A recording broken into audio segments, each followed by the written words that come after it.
Welcome to the Salmon Runs YouTube. Enjoy the video. In this video, I will explain how to use Gravity C-Move updated. Begin by placing the bike on a stable stand, freeing the rear wheel, and wearing gloves for protection.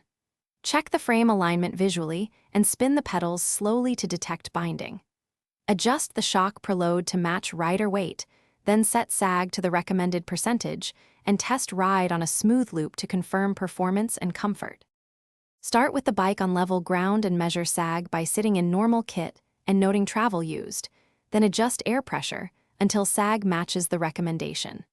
Next, tweak rebound a few clicks to prevent the shock from topping out or feeling slow to recover. Make incremental changes and test ride after each adjustment over varied terrain to reach the balance between control and comfort that suits your ride style. If this video is helping, please subscribe and like to support more updates and gear tips. Quick recommendation: the Owala water bottle is sleek, leak-proof, and easy to sip on the fly, making it perfect for mid-ride hydration when you are dialing in suspension settings. I use it for long trail days, and it saves time and spills. Check the description for the link and other deals. Now let's get back to the video.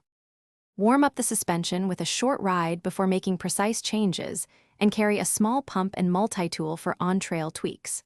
Focus on one parameter at a time so you understand its effect, and write down pressures and clicks to return to known baselines. Pay attention to how the bike feels through corners and drops, then iterate until the system feels predictable, confident, and matched to your preferred riding lines and speed. Thanks for watching. Consider subscribing if we helped you.